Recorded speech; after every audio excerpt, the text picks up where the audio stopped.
Hello दोस्तों, राम राम सारान है। आज की इस वीडियो में हम कवर करने वाले हैं हमारे गांव के सरपंच पद के जो दावेदार हैं उनके विचार। और अगर आप चैनल पे नए हैं तो चैनल को सब्सक्राइब कर लीजिए और पूरी वीडियो देखने के बाद कमेंट करके ज़रूर बताना आपको किस उम्मीदवार के विचार अच्छे लगे। Thank you.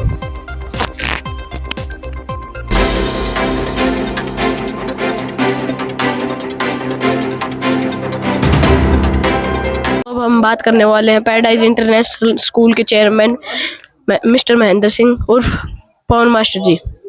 चलते हैं सर। नमस्ते। नमस्कार सर, मेरा आपसे पूछना है कि अगर आप सरपंच पद के लिए चुने जाते हैं तो आप गांव में क्या क्या करवाएंगे सर? सबसे पहले तो मैं आपका धन्यवाद करता हूं कि आप लोगों ने एक अच्छी शुरुआत की कि गांव के अंदर एक ऐसा नुमाइंदा होना चाहिए जो हर क्षेत्र में, चाहे वो एजुकेशन की बात हो, चाहे वो समाज की बात हो, चाहे वो वर्ग जो हमारे बुजुर्ग हैं उनके सम्मान की बात हो, चाहे मेरे युवा साथी हैं उनके रोजगार की बात हो, चाहे गांव के विकास की बात हो, उन सब मुद्दों पे मेरी एक प्लान है और उस प्लान के मुताबिक मैं काम करूंगा। सबसे पहले मैं मेरे बुजुर्गों का सम्मान करता हूं कि जिस प्रकार से उन्होंने मेरे को सम्मान दिया, मुझे बड़ी खुशी है। और मैं इसमें एक पंक्तियां कहना चाहूंगा, कितने पंछी उड़े आकाश, दाना है धरती के पास, बुजुर्ग हमारी धरोहर है, वे हमारा इतिहास। और मैं उन बुजुर्गों का सम्मान करता हूं, उनका करता रहूंगा और ये मेरा इतिहास है। उन्हीं के आशीर्वाद से, जिस प्रकार से आपने paradise international senior secondary school का जिक्र किया, तो मेरे मन में एक टीस थी कि एजुकेशन से बड़ा कोई दान नहीं है। हाँ सर। और ये शुरुआत मैंने अपने हिसाब से की कि गांव के बच्चे अगर शिक्षित होंगे तो हमारे गांव का नाम हमारे गांव में नहीं, जिले में नहीं, पूरे हिंदुस्तान के अंदर मैं ये नाम करना चाहता हूं कि मुंडिया खेड़ा का हर बच्चा ऊपर जाकर के हमारे गांव का नाम रोशन करे। अगर आप अपनी योजनाएं बता सकते हैं सर, मतलब आप क्या क्या करवाएंगे? बस योजनाएं मैंने आपको बताई, मैं फिर बता रहा हूं कि जिस प्रकार से सबसे पहले अगर गांव मुझे सरपंच चुनता है, सरपंच बनाता है, तो सबसे पहले बुजुर्गों का सम्मान मैं करूंगा, उनकी एक टीम गठित करूंगा, एक ग्रुप के साथ चलूंगा और उनका जो मान सम्मान वो जैसा कहेंगे कि गांव के अंदर ये डेवलपमेंट होना चाहिए, मैं उस हिसाब से चलूंगा। और ये गांव को मैं पूर्ण रूप से तसल्ली देना चाहता हूं कि जितनी भी स्कीमें हैं, सीमा ब्लॉक में 29 गांव आते हैं, 29 गांव में अगर मुंडिया खेड़ा को आदर्श गांव नहीं बनाऊं तो मेरा जन्म लेना धिक्कार है, इस धरती के ऊपर मेरा आना बेकार है। सर, जैसा कि आपको पता है कि हमारे गांव के युवा हैं वो नशे की ओर ज्यादा भटक रहे हैं, तो आपने उनको शिक्षा की ओर, खेल कूद की ओर इसलिए क्या सोचा है उनको? सर देखिए, बड़ा गंभीर मामला है। आज का जो युवा पीढ़ी है वो जिस प्रकार से नशे की तरफ जा रहा है, इस बात को देखकर मुझे बड़ा दुख होता है। क्योंकि हर माँ बाप अपने बच्चे को पालता है, बड़ा करता है, उससे उम्मीद रखता है कि मेरा बेटा एक दिन मेरा नाम जरूर रोशन करेगा। लेकिन कुछ तत्व ऐसे हैं जो इस कार्य को जोरों से फैला रहे हैं। उसके अंदर हम बुजुर्गों का भी साथ लेंगे, मेरे जितने युवा साथी हैं उनका भी हम साथ लेंगे और इस नशे की बुराई को जड़ से खत्म करेंगे इन सभी लोगों के सहयोग से। और उनके मार्गदर्शन के लिए जैसे गांव के अंदर लाइब्रेरी, खेल कूद के लिए एक बड़ी स्टैंडर्ड का ट्रैक 400 मीटर का।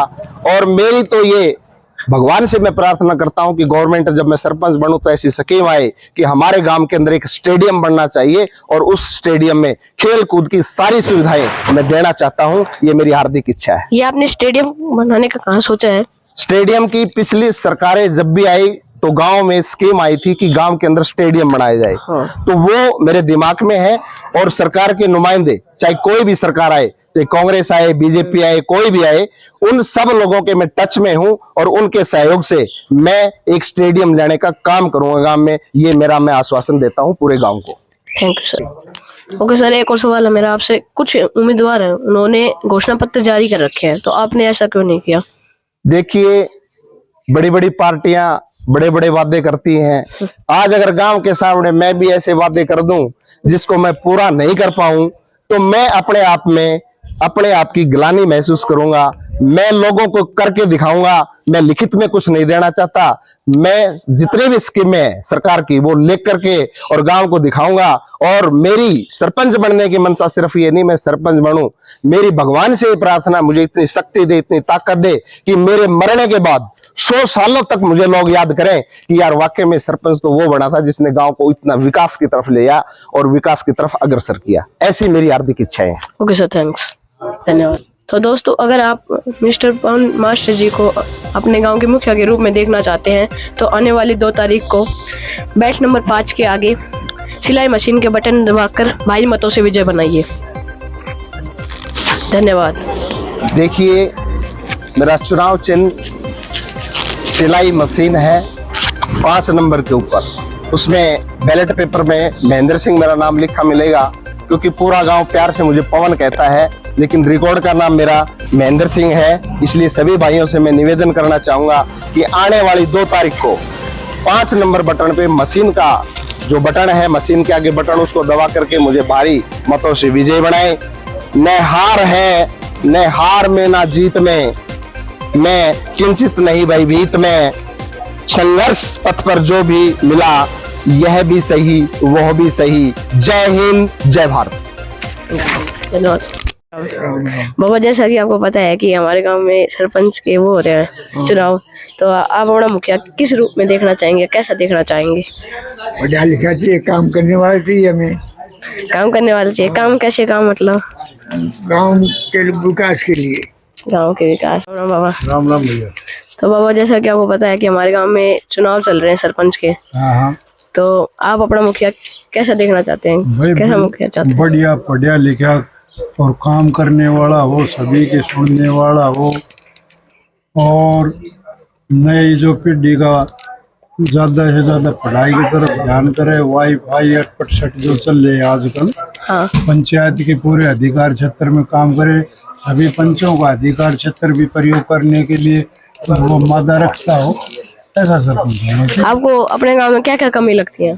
हमारे गांव में तो कमी तो रोजाना की बढ़ती रहती है भाई। स्कूल में नहीं है मास्टर, हॉस्पिटल में डॉक्टर नहीं आते, पशुओं की हॉस्पिटल है उसमें डॉक्टर नहीं आते। तो इन कर्मचारियों का भी पंचायत के जो अधीन आते हैं उनका ध्यान रखा जाए, ऐसा सरपंच होना चाहिए। और ठीक है, थैंक्स बाबा। नमस्ते भाई। जैसा कि हमको पता है कि आप भी वार्ड नंबर 11 से पंच पद के लिए खड़े हो रहे हैं, तो आपने क्या सोचा है? ये मतलब क्यों बनने के लिए सोचा है ये सब? जी, मैं 11 वार्ड नंबर 11 से मैं एक पंच पद के लिए एक नई युवा जो सोच को आगे बढ़ावा देने के लिए अपने जो गांव है, ग्रामवासी सभी जो मिलकर नया सरपंच बनाएंगे, उसके साथ मिलकर मैं अपना काम करूंगा। मैं सोच रहा हूं कि गांव की पीछे जो माहौल है उसको हिसाब से देखते हुए, उसको आगे बढ़ाते हुए मैं अपने गांव के सरपंच के साथ गांव की तकदीर और तस्वीर दोनों बदलने की पूरी कोशिश करूंगा। अगर मुझे भी एक छोटा सा जो काम मिलेगा, कोई जिम्मेदारी मिलेगी, वो अपने में अधिकार क्षेत्र में रहते हुए उसका मैं सही और सुचारू रूप से बढ़िया काम करके दिखाऊंगा मैं लोगों को, जितना मेरे हाथ में होगा। बाकी जनता की मेरे वार्ड नंबर 11 से मुझे चुनाव चिन्ह सीढ़ी का मिला है, उसके हिसाब से लोग मुझे जितना समर्थन देंगे, मुझे आगे आने का मौका देंगे, तो मैं अपना जो काम है, जो मिलजुल के सभी के साथ, बड़ों के आशीर्वाद के साथ जो भी काम मिलेगा, मैं उसको सही ढंग से काम करने की पूरी कोशिश करूंगा। धन्यवाद भाई। धन्यवाद जी आप। अब हम आपको मिलाने वाले हैं हमारे गांव के पूर्व सरपंच प्रतिनिधि श्रीमान अर्जुन यादव से। हेलो बाबा, राम राम। राम राम। बाबा, कृपया आप परिचय दीजिए अपना। मैं डॉक्टर अर्जुन सिंह, पूर्व सरपंच प्रतिनिधि, और पिछली योजना में मेरी पुत्रवधू सरपंच थी। और मैं आपको इसके लिए बहुत बहुत धन्यवाद, आप जो कि मेरे यहाँ तक पहुँचे उसके लिए बड़ा आभारी हूँ। और मैं चाहता हूँ कि आपको मैंने पूरी कोशिश करके गांव के जो भी कार्य करवाए हैं वो पूरे प्रयास करके, मात्र 5 गलियाँ ही कच्ची रही हैं और बाकी मैंने सभी गलियों को पक्का करवाया है। तो अब आपने क्या सोचा है उन 5 गलियों के बारे में? उन 5 गलियों के बारे में ये सोचा है कि 5 गली कच्ची हैं उनका पैसा अब 2 साल में इकट्ठा हो चुका है। उनको तो बनते 6 महीने के अंदर अंदर ही कंप्लीट कर देंगे हम।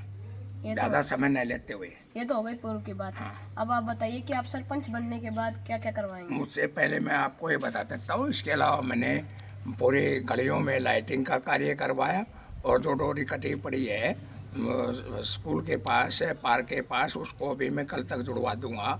ऐसी कोई बात नहीं, उन चीज़ों को कल ही मैं इस लाइटिंग को चालू करवा दूंगा। और जितनी भी पाइपलाइन मैंने पब्लिक हेल्थ मिनिस्टर से लाकर के यहाँ 10 किलोमीटर पाइपलाइन डलवा दी, 2 बूस्टिंग स्टेशन बनवाए हैं और 4 बोर करवाए हैं उनसे। तो मैं उन मंत्री जी का बहुत आभारी हूँ और मैं आगे भी ये कोशिश करूँगा कि मेरे से जितनी ज़्यादा कोशिश होगी गांव बस्ती के लिए भरसक प्रयास करके गांव में सीवर लाइन डलवाने की कोशिश करूँगा। जबकि मैंने यहाँ पर जो अपनी उत्तर दिशा के फिरनी का पानी बड़े जोड़ी आश्रम में 2 किलोमीटर दूर ले जाए गंदे पानी की निकासी करी है, इसी तरह मैं पूरे गांव के सीवरेज लाइन डलवा करके गांव के पानी को बाहर वहीं तक पहुंचाऊं। और आगे आने वाले समय में जितनी गलियों में लाइटिंग की कमी है उसको पूरा करूंगा। और गांव में जो व्यायामशाला बनवाई थी उसकी देख रेख हम पूरे ढंग से नहीं कर पाए हैं, क्योंकि हमारे पास इतना बजट नहीं था कि हम चौकीदार लगा लें। मैं पूरी कोशिश करके अब मैं इतना बजट पंचायत में इनकम होने लगी हमारे पंचायती फार्म से कि उसमें हम चौकीदार रखेंगे और उसकी व्यवस्था सही ढंग से करके उसमें वॉलीबॉल का और बास्केटबॉल का ग्राउंड बनवा के ट्रैक जो है उसको थोड़ा चौड़ा करेंगे ताकि बच्चे वहाँ रेस लगाएं और अपनी फिजिकल की तैयारी कर सकें। उनके लिए एक्सरसाइज करने के लिए जिम के कोई सामान है वो ला करके रखेंगे। उनके लिए बड़े बुजुर्गों के लिए क्या करवाओगे? हाँ, बड़े बुजुर्गों के लिए आश्रम जैसे रेस्ट हाउस के लिए जैसे पार्क बनवाया हमने स्कूल के सामने, पावर हाउस के सामने पार्क बनवाया। इसी तरह उस व्यायामशाला में अलग से बड़े बुजुर्गों के लिए बैठने की व्यवस्था और गांव में बीच में आप व्यायामशाला के अंदर करवाओगे? यहाँ भी करवाएंगे। गांव में जैसे खाली जगह पंचायती भूमि खाली है उसमें लाइब्रेरी बनवाएं और उसमें वहाँ बैठने की व्यवस्था करें, उनके कमरा बनवाएं उनके लिए, समझा। ये पूरी कोशिश करूँगा मैं अपने भरसक प्रयास से दूसरे हल्के से मंत्री को लाकर। ये लाइब्रेरी को हैंडल करने के लिए आप मतलब कैसे क्या करोगे? लाइब्रेरी को हैंडल करने के लिए आदमी रखना पड़ेगा, उसके लिए व्यवस्था करी जाएगी। कमरे भी बनवाना चाहूँगा मैं, मंत्री को बुला करके उसके लिए डिमांड में रखूँगा। उनसे पैसा लेने के देखो कोई न कोई किसी कारण से उनको बुलाया जाए, उनसे उद्घाटन करवाया जाए। कौन मंत्री आता है मतलब ये सब काम करने? ये हल्का मंत्री तो आते हैं, मैं तो दूसरे हल्के से भी मंत्रियों से रिक्वेस्ट करके गांव बस्ती के लिए ग्रांट ले लेता हूँ और इतनी आगे भी हिम्मत रखता हूँ कि दूसरे हल्के के मंत्री से आगे भी ग्रांट लाने की। जैसे महिलाओं अम्बेडकर लाइब्रेरी का नाम से लेके आऊँगा। हरिजन बस्ती के जैसे धानक समाज की धर्मशाला रह गई है, मेरा 4 दुआरी में कर चुका हूँ और उसके धर्मशाला की जो बिल्डिंग है उसको PWD से परमिशन लेके उसको तोड़ के नई बिल्डिंग बनाई जाए धर्मशाला की। और उसके अलावा मैं जो जैसे यहाँ पार्क बनाए समारोह स्थल का काम करता है, इसी तरह मैं एक और पंचायत का समारोह स्थल बनाना चाहता हूँ ताकि लोगों को ये दिक्कत ना हो। हर आदमी के पास पूरी जगह नहीं है, सभी के पास जगह की किल्लत है, छोटे छोटे मकान हैं, तो अपने समारोह स्थल में शादी कर ले, उसको पैसा वेस्ट नहीं करना पड़े। और बाबा ये आपके जो वोटर हैं उनको अगर आपके चिन्ह से भी रूबरू करा दो। आपका चिन्ह है ना जो? हाँ, मेरा चुनाव चिन्ह साइकिल है, पहले नंबर पे मशीन में। तो मैं तो ये चाहूँगा कि भाई मेरे को जैसे पहले गांव बस्ती ने सहयोग कराया है वैसे करें। मैं तो उनके लिए तत्परता आधी रात 12 बजे भी हाजिर हूँ, जैसा भी हूँ पूरे गांव बस्ती के लिए प्रेजेंट रहूँगा। धन्यवाद दोस्तों। अब हम जानते हैं आम लोगों के विचार। राम राम बाबा। राम राम। बाबा, तो आप अपना गांव का मुखिया कैसा देखना चाहते हैं? हम अपने गांव का मुखिया अच्छा पढ़ा लिखा हो और राजनीति सिस्टम से भी अच्छी जानकारी हो और समाज को हर साइड से अच्छे विचार रखने वाला बने। और आपको क्या उम्मीदें हैं 5 साल में सरपंच से? उम्मीद जैसे हम सबसे पहले तो अपनी व्यायामशाला है, व्यायामशाला के अंदर एक अच्छा उसका सदुपयोग होना चाहिए। सदुपयोग मतलब कैसे? सदुपयोग मतलब उसका एक अच्छा निर्माण कोई ना कोई बंदा को छोड़ना चाहिए और उसके चारों तरफ उसका जो प्रोटेक्शन उसका भी करना चाहिए कि चारों तरफ जैसे कोई भी आता है जाता है, ऐसा भी समाज वहाँ पर बैठता है और कोई दारू दपड़ी पीता है, कोई जुआ भी खेलता है वहाँ पे। गार्ड की जरूरत, मतलब ये बंद करना चाहिए। ये बंद करना चाहिए। और बताइए और क्या उम्मीदें हैं आपको? और जैसे लाइब्रेरी कमी है, लाइब्रेरी भी, कमी है, हाँ। और फिजिकल फिटनेस भी गांव में कमी है। फिजिकल इसके लिए भी फिटनेस, कोई ना जिम कोई वगैरह आदमी खुलने चाहिए, है ना? जिम भी खुल सकता है, और व्यायामशाला तो है, जिम की तो कोई जरूरत नहीं है। व्यायामशाला खुल गया तो जिम ही खुल गई। अच्छा, बाबा जैसा कि ताऊजी ने कहा कि है ना, गांव के लोग दारू की तरफ और इनकी तरफ ज्यादा। और राम राम। राम राम। बाबा जैसे कि इन ताऊजी ने कहा कि लोग नशे की ओर ज्यादा जा रहे हैं, तो लोगों को पढ़ाई की ओर और शिक्षा की ओर आकर्षित करने के लिए सरपंच क्या कर सकते हैं? सरपंच सभी प्रबंध कर सकता है, बच्चों को लाइब्रेरी में भी खोल सकता है, और एक टीम गठित करी जाए, नाम है नशा मुक्ति को खत्म किया जाए, बच्चों का ध्यान खेल कूद में, पढ़ाई में ध्यान किया जाए। सरपंच पूरे समाज को एक साथ दे करके, मोहल्ला वाइज को न बांट करके, पूरे गांव को एकजुट होकर के विकास का कार्य कराए और बच्चों का ध्यान जुटाए और स्कूल की तरफ ध्यान दे, बच्चों को, मास्टर स्टाफ को बढ़िया शिक्षा करें बच्चे। ठीक है, धन्यवाद। तो अब हम चलेंगे मिस्टर पवन देव के पास। नमस्ते। तो जी मेरा ये आपसे क्वेश्चन है कि अगर आप गांव के लोग आपको सरपंच पद के लिए चुनते हैं, तो आप गांव में क्या क्या विकास करवाएंगे?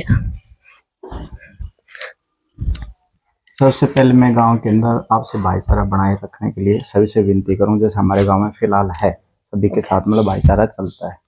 तो सर मैंने अपना जो सरपंच के लिए मैं उम्मीदवार हूं, मैं अपना कोशिश कर रहा हूं भाई, मैं अपनी योजना लिख के आया हूं। मैंने अपना घोषणा पत्र है बना के दिया है। मैं आगे यदि मैं सरपंच बनता हूँ तो मैं ये जो घोषणाएं की उनको मैं करूँगा, और मैं हर चीज़ को लिख के दे रहा हूँ। अभी मैं मेरी कोई विनती तो सुने, मेरी कोई बात सुने, जिस कारण मैं लोगों को बता सकूं, हर एक पास समझा सकूं, मैं यदि सरपंच बना तो ये काम मैं करूंगा। ओके। अभी तक हमने जितने भी दावेदारों से बात की है, उन्होंने किसी ने भी ये घोषणा पत्र है उनका वो नहीं किया, पर आपने ऐसा क्यों किया? मतलब मैंने ऐसे किया कि लोग सभी वादे तो सभी करते हैं, वादे सभी करते हैं। अब भी मैं ये करवाऊंगा, मैं ऐसा होऊंगा, मेरे को सरपंच बनाओ आपने, मैं कहता हूँ मैं लिख के दे रहा हूँ जो मैं अपने, मेरी योजना, मेरे जो माइंड में मुझे जो जरूरत पड़ी गाँव के लिए, वो मैंने सब लिख के दिया है। इसलिए मैंने लिख के दिया कि लोग इस मेरे पेपर को रखें, याद रखें। अब किसी आदमी ने लिख के दिया था, इसने मैंने लिख के दिया। मैं मुंह जबानी के ऊपर नहीं चलता, मैं लिखतम पे चलता हूँ, बकतम पे नहीं चलता। समझो, हमने बड़ों से सुनते आए हैं। मैं सबको लिख के दे रहा हूँ, आगे इस चीज को मैं लागू करूंगा। लिखी हुई बात रहती भी है, और हाँ, लिखी हुई बातें सबके पास रहेंगी, मेरी इसको संभाल के रखेंगे। यदि मैं सरपंच बनता हूँ तो सरपंच जब मैं बनूंगा तो लोग मुझे बुलाएंगे भी, अब भाई इस चीज को आप कैसे, जब भी तो मैं लिख के दूँ, जब मेरे मन में है मैं इसको कर सकता हूँ, इसलिए तो मैंने लोगों को किया है, इसलिए मैंने लिख के दिया। लोग इसको गलत समझे, लोग इसको पढ़ेंगे, मैंने अपने दिल से लिखा है और अपने मन से करवाऊंगा। मैं 5 साल अपना यहाँ, मुझे लोग चुनेंगे तो मैं इस वादों को पूरा करूंगा। तो जैसा कि हम जानते हैं आप इंजीनियर हो पेशे से, तो आप ये सरपंच पद की ओर, मतलब आपको क्या रीजन है खड़ा होने का? मेरा रीजन ये है कि मैं इंजीनियर हूँ, मैं गुड़गांव में हूँ और मेरा नीमराना भी ऑफिस है, यहाँ भी है। मैं जैसे डेवलपमेंट देखता हूँ मेरे गांव में, मैं कहीं भी होता हूँ तो मैं सोचता हूँ कि मेरे गांव में ये चीजों की जरूरत है। इसलिए मैं सोच रहा हूँ कि इस लोगों को शायद और भाई भी कोई करवा सकते हैं, गांव की प्रोग्रेस कराने के लिए। लेकिन मैं सोचता हूँ भाई मैं इसको करवाऊंगा तो गांव और आगे जाएगा, और जो सभी कैंडिडेट हैं वो भी हैं, वो भी प्रयास करेंगे, लेकिन मेरी अपनी सोच है कि मैं लिख के दे रहा हूँ कि मैं ये काम करूंगा। तो मेरा आपसे एक और सवाल है कि अगर गांव आपको सरपंच चुनता है तो आप अपना ये इंजीनियर वाला काम है ये छोड़ देंगे? इंजीनियर मैं पूरे 5 साल में गांव की सेवा करूंगा, और जो मेरी मिसेज है वो मास्टर ऑफ आर्किटेक्ट है, और मेरा जो पैसा है मैंने यहाँ भी ऑफिस कर रखा है, मेरे यहाँ अपना बिजनेस चल रहा है, मेरे यहाँ भी बिजनेस चल रहा है, और मैं गांव के लिए विकास के हमेशा मैं साथ रहूंगा। और मेरा बिजनेस, मेरी मैडम भी है, मैं भी हूँ, और मेरा ऑफिस डोंगड़ा में बना रखा, नीमराना में बना रखा मैंने, तो मेरे व्यवसाय को मैं और भी आगे मेरी मैडम बढ़ाएंगे। मैं गाँव के लिए हमेशा गाँव का विकास हाँ, मैं अपने गाँव के लिए मैं पहले भी था, अब भी रहता हूँ, और मैं यहीं रहूंगा, और मैं अपने हिसाब से इसका काम गांव का विकास, गांव मुझे सरपंच चुनेगा तो इसका मतलब ये नहीं है कि भाई यहाँ और भी 2 सरपंच बने हैं जो बाहर रहते थे, यहाँ हाँ, उन्होंने यहाँ अपना पर काम लिया। किया, उन्होंने भी तो पूरा साल अपना, उन्होंने हमारे से पहले भी थे, उन्होंने पूरा सहयोग किया, यहाँ पूरा रहे। और उससे पहले भी जो सरपंच रहे हैं हमारे वो, तो बाहर रहते हुए वो हमें 5 साल की जिम्मेवारी भी गाँव देगा, तो हम 5 साल रहेंगे और इन जो योजनाएं मैंने लिखी हैं इनको मैं पूरा करूंगा। तो सर आपने गांव के युवाओं और लड़कियों के लिए क्या सोचा है? मैंने युवाओं के लिए सबसे पहले तो मैंने अपने मैनिफेस्टो में लिखा है, हाँ, तो लिखा है। मैं यदि सरपंच बना तो मैं लड़के और लड़कियों के लिए अलग अलग जिम लगवाऊंगा। हाँ, मैंने लिखा मैं खेल क्रियाओं को बढ़ावा दूंगा। मेरी जो आप जितनी उम्र के बच्चे थे आज बड़े हो गए, मैं शुरू से ही, आज से नहीं 7-8 साल से बच्चों को मैं खेल को बढ़ावा देना चाहता हूँ और मैं फिर स्टार्ट करना चाहता हूँ इस काम को, और बच्चे खेल के आगे आए और एक आपसा जो भाईचारा होता है आपसे, वो सारा जो बच्चे खेल लेंगे तो सारी भाईचारा बनेगा, खेल से बढ़ता भी है। हाँ, कौन सा बच्चा किस मोहल्ले से है, कौन सा है, तो मैं इस क्रिया को जो अपना जो खेल क्रिया को मैं बढ़ावा दूंगा। उसके लिए लड़कियों के लिए मैंने अलग जिम लगवाऊंगा, हाँ, लड़कियों के लिए, और लड़कों के लिए मैं अलग जिम लगवाऊंगा, मैंने कहा हुआ है। हाँ, इसमें लिखा हुआ है। हाँ जी।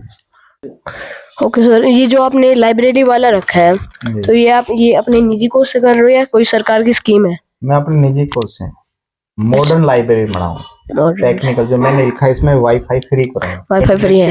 हाँ, बच्चे मॉडर्न लैब के टाइप एज ए कंप्यूटर रखे जाएंगे, उसके अंदर अपनी तैयारी करेंगे, उसके लिए मैं इसको अपने निजी कोर्स से करूंगा। ठीक है, ओके सर, थैंक्स। तो सर आप जो अपने गांव की लड़कियां हैं उनके बारे में आप क्या विचार रखते हैं?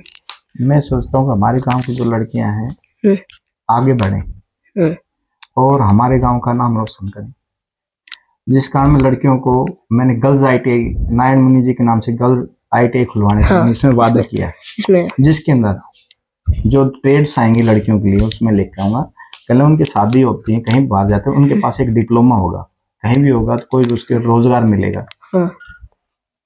और ये आपने इसमें कुछ स्कीम्स भी दे रखी हैं लड़कियों की जब शादी हो जाएगी, उसके बारे में कुछ बताओ। मैंने इसमें लिखा हुआ है कि जो जिन लड़कियों की शादी हुई उनके कन्यादान के अंदर मैं सिलाई मशीन दूंगा। फिर मैंने लिखा है जिनके 2 लड़कियां हैं, 3 हैं, 4 हैं, 2 से अबव जो भी लड़कियां हों उनके खाते में 21,000 रुपये जमा करवाऊं, उनको कुछ ना कुछ हेल्प मिल सके, मतलब 2 शादियां जैसे होते हैं तो अपना कुछ भी हो।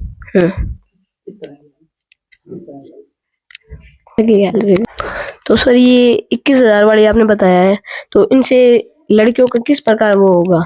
मैं 21,000 रुपये जो उनके नाम से मैं FD करवाऊंगा। ओके, FD जैसे वो FD करवाएंगे जिसके अंदर वो 21 साल की होगी लड़की, शादी योग्य होगी, तो उसकी बड़ी हेल्प मिलेगी।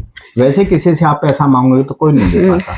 मेरे एक छोटा सा मैं सोच रहा हूँ मैं उनके नाम से FD करवा देता हूँ, जैसे वो शादी योग्य होगी तो उसकी 21,000 की FD से हेल्प मिलेगी।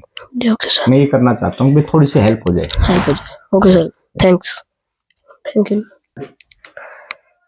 ओके दोस्तों, अगर आप मिस्टर पवन देव को अपने गांव के सरपंच के रूप में देखना चाहते हैं तो आने वाली 2 तारीख को 3 नंबर पर नारियल का पेड़ के आगे बटन दबाकर भारी मतों से विजय बनाएं। धन्यवाद। पूछने वाले हैं कि अगले जो सरपंच बनेगा अपना नया, तो आपको उनसे क्या उम्मीदें हैं? भाई सबसे पहला सपना तो ये है अक्रमपाल बनेगा तो गांव में सीवरेज लाइन बिछेगी, सबसे पहला सपना। और हर घर नल, हर घर पानी, बिजली, ये तो व्यवस्था है ही, तो है। जो भी कोई कमी होगी वो पूरे गांव की दूर करी जाएगी, ये उम्मीद रखते हैं हम तो। अच्छा। और आप नया क्या सोच रहे हैं, मतलब क्या होना चाहिए? भाई गांव के अंदर आप भविष्य के लिए बच्चों के लिए ITI संस्थान एक ज़रूर होना चाहिए, तो इसकी हम पूरा वो प्रयास करेंगे कि भाई ज़्यादा से ज़्यादा गांव के लोगों को ले जाकर मुख्यमंत्री से भी मिलेंगे और ITI गांव में बढ़वाएंगे। और कुछ आप बताना चाहेंगे? और जो भी गांव विकास कार्य हैं कोई कसर नहीं, लड़कियों की तरफ विशेष ध्यान दिया जाएगा और बच्चों की तरफ विशेष ध्यान। बच्चों की बाबा से अपने बच्चों की बात। अब आप कुछ युवाओं के बारे में बताइए, युवाओं के बारे में आप? युवाओं के बारे में व्यायामशाला खोला हुआ है पहले सरपंच ने, और वहाँ पर बढ़िया स्टेडियम बना करके ना वहाँ सभी वो मशीनें आ जाएंगी बच्चों के लिए खेलने कूदने, और वॉलीबॉल, नेट, जो भी चीज़ होंगी बच्चों की अपनी व्यवस्था होगी। दोस्तों अभी ये हमारी गांव की बहन है, तो हम इनसे आप पूछना चाहते हैं कि जो आने वाले सरपंच हैं उनसे इनको क्या उम्मीदें हैं? सबसे पहले तो मेरी उम्मीद है कि जो गांव के युवा हैं उनके लिए एक तो खेलने के लिए एक जगह हो, जो कि है भी, लेकिन मुझे ऐसा लगता है कि लड़कियों के लिए अभी इस समय पर कोई भी जगह नहीं है। तो मैं चाहती हूँ कि लड़कियों के लिए भी एक अलग से जगह बनाई जाए। उसके अलावा एक पुस्तकालय, लाइब्रेरी, जिसमें सारी बुक्स, किताबें अवेलेबल हों। उसके अलावा स्कूलों में पढ़ाई के साथ भी और भी एक्टिविटीज़ पे ध्यान दिया जाए, क्योंकि हर बच्चा पढ़ाई के लिए, मतलब पढ़ाई में हर बच्चा अच्छा नहीं हो सकता, लेकिन हर बच्चा खेल में या फिर किसी और एक्टिविटी में, डांस, उन सब चीज़ों के लिए। उसके बाद टीचर्स की अवेलेबिलिटी, और अगर एक और सबसे अच्छी बात है कि अगर पढ़ाई के साथ, बोर्ड्स के साथ, अगर बच्चों को IIT या नीट या फिर उनके किसी भी फील्ड में किसी भी चीज़ की अगर कोचिंग कराई जाए तो अच्छा होगा कि कोचिंग सेंटर हम उपलब्ध कराएं बच्चों के लिए। और दीदी बताइए कि आप कैसे कह रहे हो इंस्टीट्यूट और ये कोचिंग वगैरह खुलनी चाहिए, ये सब मतलब प्राइवेट होनी चाहिए या गवर्नमेंट होनी चाहिए आपके हिसाब से? ठीक है, तो गवर्नमेंट ने बहुत सारी ऐसी स्कीम्स, ऐसी योजनाएं लाई हुई हैं जिनसे बच्चों को बहुत शिक्षा के क्षेत्र में मदद मिल सकती है। तो गवर्नमेंट के साथ साथ लोगों के, गांव के लोगों का भी योगदान, और सबको मिलकर काम करके एक अच्छा इंस्टीट्यूट हम बना सकते हैं बच्चों के लिए हर क्षेत्र में, सिर्फ पढ़ाई के नहीं, खेल के लिए या फिर डांस के लिए, किसी का जिसमें भी इंटरेस्ट हो उसके लिए। नहीं, मैं ऐसे पूछ रहा हूँ कि ये प्राइवेट होने चाहिए, गवर्नमेंट के होने चाहिए, कह सकते हैं आप? गवर्नमेंट फंड प्रोवाइड करती है, फंड देती है गवर्नमेंट, तो गवर्नमेंट के फंड से हम कोई भी इंस्टीट्यूट सेटअप कर सकते हैं। राम राम बाबा। तो बाबा, हम अपने दर्शकों को बताना चाहते हैं कि वाला जो सरपंच है उससे आपको क्या उम्मीद है होने के लिए? आने वाला सरपंच ऐसा सरपंच होना चाहिए जो पूरे गांव के लिए विकास कार्य करने की अपने स्वार्थ के लिए कोई काम करे। मतलब विकास कार्य से आपका पूरा विकास का कहीं अंत नहीं होता है। जैसे कि अभी अपने घर से वगैरह बनाए हैं, सीवर लाइन डल सकती हैं, आउटसाइड के जितने भी रोड हैं उन पर लाइट लेआउट हो सकता है, और ITI बच्चों के लिए ITI आ सकती है, और खेलने का भी प्रबंध। आपके हिसाब से ITI कहाँ पर बोलनी चाहिए? ITI मुंडियाखेड़ा गांव में अपने मंदिर के पीछे की तरफ की ज़मीन है, वो हमारी खाली पड़ी है, उसमें एक अच्छी ITI का खोलने का अवसर है। सेकेंडली, एक अच्छी लाइब्रेरी होनी चाहिए, उसके लिए ऑप्शन 2 हैं आपके पास। एक है हमारे मंदिर के पास धर्मशाला के रूप में खंडर पड़ी हुई है, उसकी रिपेयर की जाए और उसमें लाइब्रेरी का प्रबंध किया जाए। अदरवाइज बस स्टैंड के पास हमारे गाँव की ज़मीन है, उस ज़मीन के अंदर न्यू लाइब्रेरी बिल्डअप की जाए। तो इस लाइब्रेरी का वो कौन करेगा, सेटअप वगैरह? सेटअप वगैरह कर्मचारी दे दिया जाएगा, गांव का सरपंच उसको पेमेंट दे या कैसे करिए, गांव का एलिमेंट है सरपंच का। और धन्यवाद। हेलो दोस्तों, अब हम बात करने वाले हैं मिस्टर वेद प्रकाश मास्टर जी से। राम राम। राम राम बाबा, तो आप अब सरपंच पद के उम्मीदवार खड़े हैं जी। तो फिर आने वाली, अगर आप सरपंच पद के लिए चुने जाते हैं तो आप गांव में क्या क्या विकास करवाएंगे? विकास कार्यों से पहले हमारे गांव को ज़रूरत है एकता की, सहयोग की। हमारे गांव में द्वेष भावना या आपस में बैर भाव बहुत ज़्यादा बढ़ते चले जा रहे हैं। सबसे पहले मैं प्रयास करूंगा कि ये जो तनाव गांव में बढ़ता जा रहा है इसको रोका जाए, इसको ख़त्म किया जाएगा। उसके बाद में हमारे गांव की जो बीचों बीच की रास्ता मुख्य रास्ता है, मेन रोड है, ये बहुत ज़्यादा चलन में है और इससे सैकड़ों लोगों को आने जाने में बड़ी समस्या होती है। पैदल व्यक्ति के चलने में भी बड़ी दिक्कत आती है। मैं इस पर सबसे पहले फोकस करूंगा। उसके बाद जो बची हुई गलियां हैं हमारी जो नहीं हो पाई, उन पर प्रयास करूंगा अपना, उनको पूरा करने का। लगभग गलियां तो बन ही रही हैं, फिर भी बहुत सी हैं जो हमारे नोटिस में है। उसके बाद में गरीबों को उनका पूरा हक नहीं मिल पाता है। योजनाएं आती हैं, अपने अपने लोगों को दे दी जाती है, लेकिन बहुत सारे लोग जो वास्तव में उसके हकदार होते हैं उनको नहीं मिल पाती है। मैं उनको उनके हक जरूर दिलवाऊंगा। ठीक है। एक आज कंपटीशन का युग है, हर बच्चा मेहनत करके अच्छी पढ़ाई करता है, उसको अच्छी सुविधा पढ़ने के लिए मिले, अच्छी अच्छी बुक्स वहाँ पर उपलब्ध हों, तो बच्चा उसमें अच्छी तैयारी कर करके कोचिंग में, यहाँ कोचिंग की भी फैसिलिटी करें और अपनी तैयारी करके अच्छे कंपटीशन में फाइट करके अच्छे ऊंचे पे जाएं। लाइब्रेरी हमारे गाँव के जा भी रहे हैं, लाइब्रेरी का एक अच्छी लाइब्रेरी जिसमें सभी प्रकार की सुविधाएं हों। और खेल कूद के मामले में आप क्या कहना चाहेंगे? खेल कूद का हमारे होता है, हम कोशिश करेंगे कहीं जगह मिल जाए तो जैसे क्रिकेट वगैरह का या कबड्डी वगैरह का वहाँ पर और किया जाए। व्यायामशाला है लेकिन खेल का नहीं है वहाँ पे। हम कोशिश करेंगे कहीं जगह उपलब्ध हो जाती है तो वो सुविधा भी हम गांव वालों को देने वाले हैं। Okay, thanks.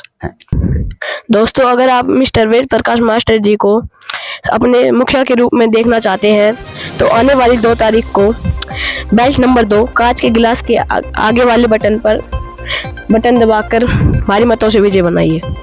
धन्यवाद भाई। नमस्ते। नमस्ते भाई, आप अपने गांव के लिए कैसा सरपंच चाहते हैं? हम अपने गांव के लिए एक साफ छवि का, ईमानदार, शिक्षित और जो हमारे युवाओं के लिए, बूढ़े बुजुर्गों के लिए, महिलाओं के लिए, बहन बेटियों के लिए, सभी के लिए अच्छा सोचे और गांव का विकास कराए, ऐसा सरपंच चुनेंगे और वही गांव का विकास करेंगे। पहले भी हमने देखा है मोहल्ला वाइज गांव को बांट करके अपना अपना मोहल्ले का विकास कराते हैं। पूरे गांव को जो लेकर के चले, ऐसा सरपंच को चुनने की कोशिश करेंगे। और मेरी सारे गांव से अपील है कि अब की बार अपना भाईचारा या अपनापंथी छोड़ करके एक साफ सुथरा सरपंच चुनने की कोशिश करें। धन्यवाद।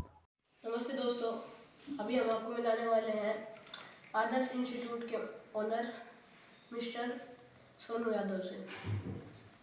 नमस्ते sir. First of all good morning सभी दोस्तों को।